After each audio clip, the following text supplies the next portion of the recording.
began with a window that wouldn't stay closed. I was subletting a studio on the 10th floor of the Ardea, a curving high-rise on the south waterfront in Portland, Oregon. The place was all pale-toned veneer and brushed steel, built after the turn of the millennium with insulation so tight you could forget weather existed. The unit overlooked the Tillicum Crossing, a pedestrian and light rail bridge that glowed like a sailboat at night, and faced east, catching morning fog in streaky, luminous chords. When the window first drifted open on its own, I assumed it was the frame. Maybe the latch didn't catch correctly.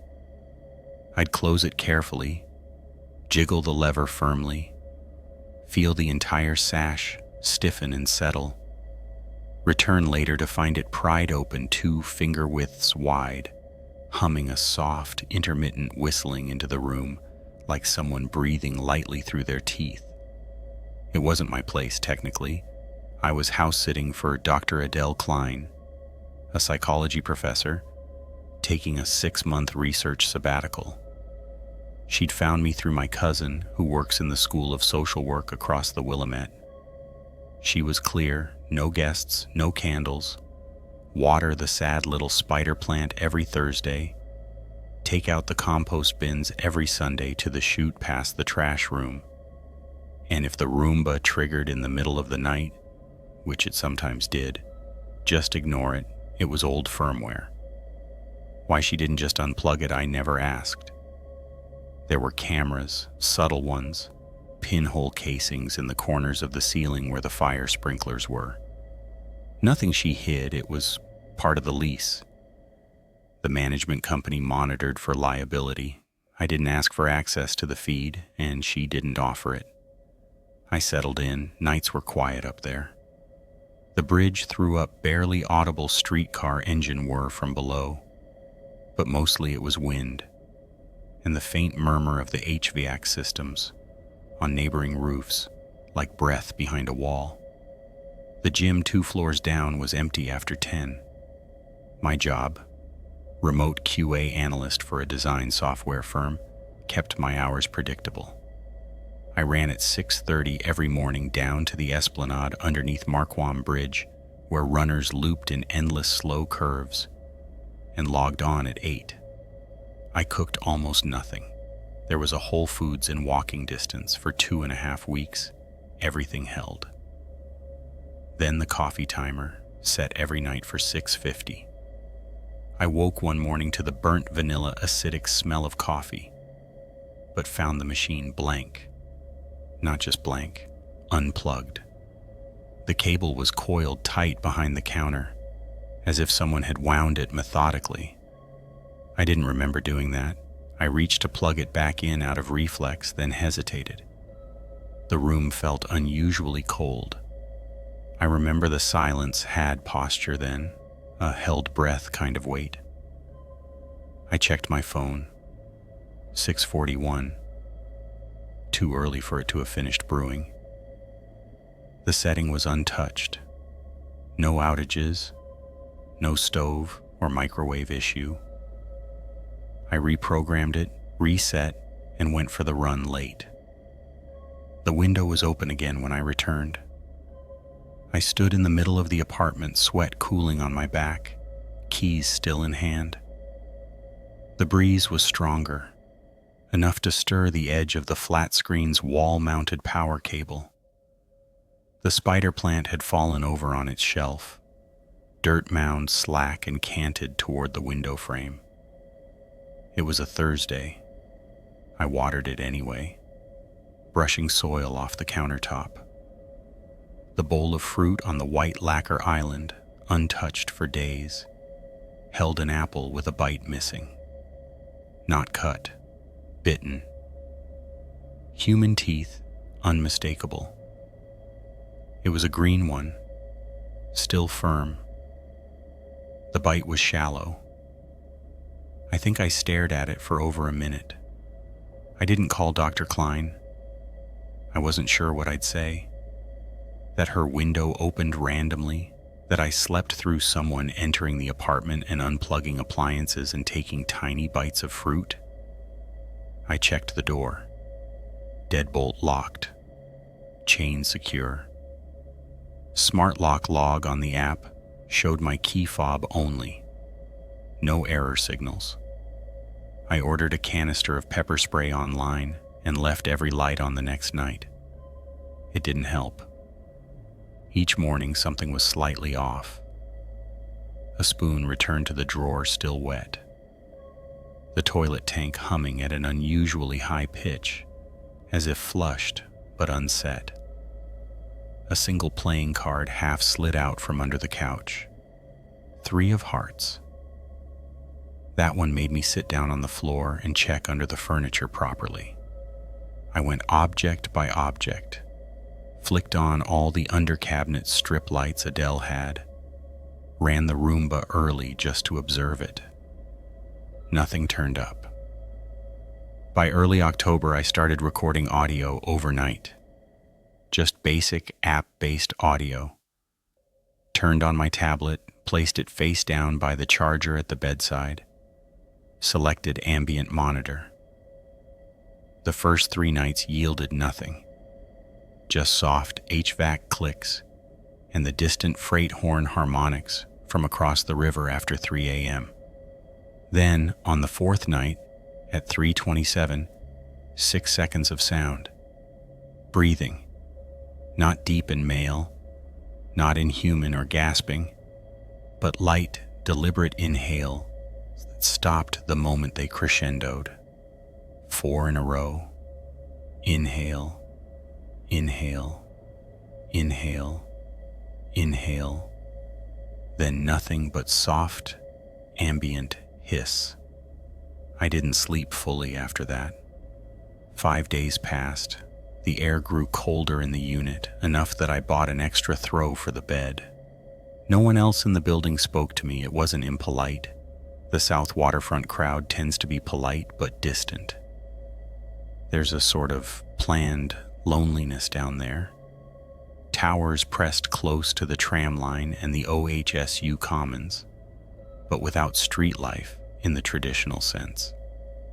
Every unit had its own ghost light glow behind privacy blinds.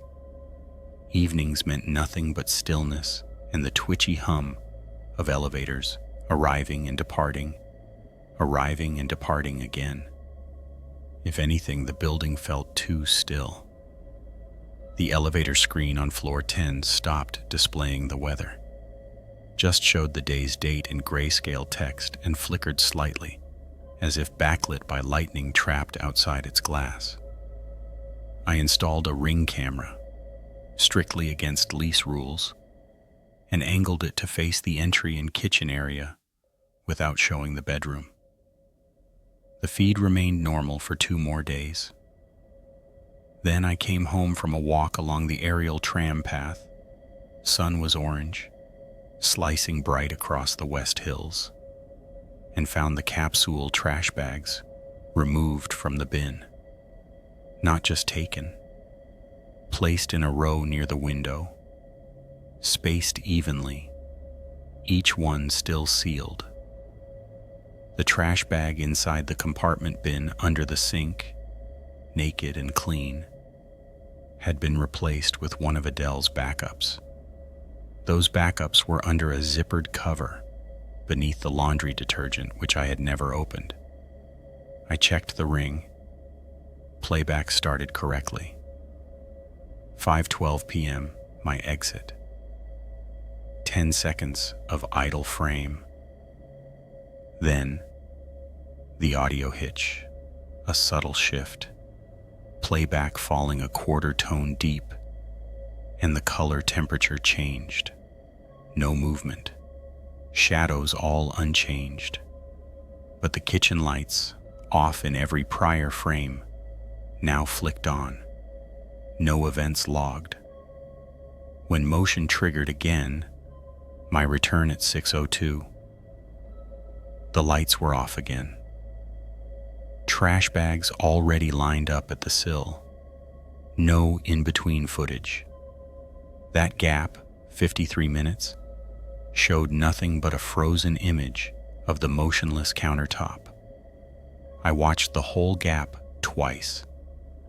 My own breath caught outside of rhythm where the silence fluttered unnaturally, not quite pure digital mute, more like a room trying not to exhale. That night, I placed my phone, screen down in the living room, and left the lights on. The bedroom I kept dark. I lay facing the window, counting the hover of the max orange line gliding across the bridge beyond, until I slipped into a half sleep. At 3:14 a.m., the sound of the microwave finishing a cycle jolted me upright, a piercing, final beep beep echoing through the open plan layout. I padded out barefoot through the cold. Microwave clock blinked 1 o'clock over and over, not finishing a cycle, but at the point where someone had entered a custom minute-long heat and let it expire. The inside was warm, nothing in it. I pulled the door open carefully. The overhead apartment HVAC let out a long, deliberate sigh. 2 mornings later, Adele emailed. No greeting, no signature, just a single question. Have you been waking up between 3 and 4? Nothing more. Timestamp, 03:23 a.m., East Coast time. I didn't respond at first. I clicked her email signature, gone. Not deleted, just absent, as if she'd redacted all her footer credentials. I forced myself to reply. Yes, a few times. Why? Her answer came 10 minutes later. Don't check the mirror. Touch it first. That was it. There was no mirror in the unit beyond the bathroom. I walked in barefoot and flipped the light. Nothing wrong with the reflection. Fluorescent wraparound light hissed faintly. Medicine cabinet closed. I touched the mirror with 2 fingers. Cool. But not reflective cool. Internally cold, like screen glass before it boots. Something in it delayed. My hand touched instantly, but the reflection of my hand, there was a 1/16th of a second's lag. Enough you wouldn't notice if not looking for it. I backed away. The corners of the mirror had condensation on the top edge only, as if breathed on from behind. I slept that night wearing earbuds. Piano white noise. 12-hour loop. It didn't matter. The tinnitus set in around 3:16. Not a ring. A kind of blanketing tone, as if all higher frequencies just dropped out of the world. I bolted up, sat in the edge shadow of the bathroom door, earbuds in my hand, unable to decide if removing them or putting them back in would make sound return faster. The room tone warbled faintly, like a building waking up. I tried calling Adele. The line rang once, then automated tone stating the number was disconnected or no longer in service. Not a voicemail. It had been disconnected wholly. At work, I began missing meetings. One file review showed strange horizontal compression lines on my screen, like burned-in ghost frames from earlier days. Locally saved images stuttered during scrolling. In a transit photo from September, a shot I'd taken of a Max car under the PSU platform, there was someone in the reflection of the rear window who hadn't been there when I took it. Not a blurry figure. Me, in the same jacket I wore that day, facing outward. But my eyes were closed.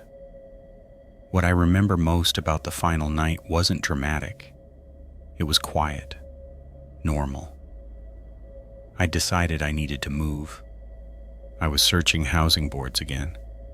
I shut off the ring feed, packed up the few clothes I'd hung, set a donation bin for canned goods I wouldn't use. No window open that evening. I watched the bridge for a while, the lights like sequins rippling across cement cables. I slept without setting the coffee timer. At 5:41 a.m., I woke in total darkness. The bedside display read 00 OCU. Not midnight, not reset, just 0. Street lights out, bridge unlit.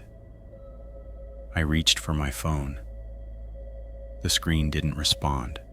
It was warm, vibrating faintly, but screenless. I walked barefoot across the room, carpet to wood laminate, and flipped the switch at the entry. The lights glowed, but the shadows felt wrong, elongated as if cast from a different angle, reaching inward. All 4 trash bags were placed in a new pattern, one at each wall corner, not opened, but pressed down so their tops lay flat, like seals. I opened the front door. The hallway outside was darker than normal. I could hear the elevator arriving again, and again, and again, but not stopping. The display panel in the ceiling flickered. Not numbers, letters now, scrolling rapidly in reverse. I stepped back in, locked the door. The mirror in the bathroom had fogged again, but only at my reflection's mouth. I left the next afternoon. Adele never contacted me again. The Roomba triggered itself the moment I picked up my last duffel. It turned in slow, clockwise circles near the window and stopped dead.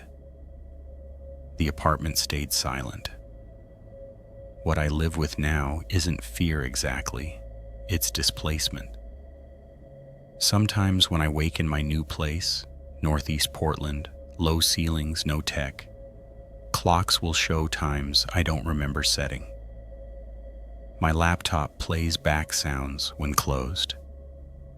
And once, while passing through the south waterfront again on the way to the tram, a shortcut I shouldn't have taken, I saw the Ardea building stutter. Not tremble, pixelate slightly. Its reflection in the shimmering gutter was realer than its body. Inside one window shaped like mine, the curtain was drawn 2/3 open, and someone stood there facing outward, barefoot, holding an unplugged cable. Whoever they were, their reflection appeared half a second too late.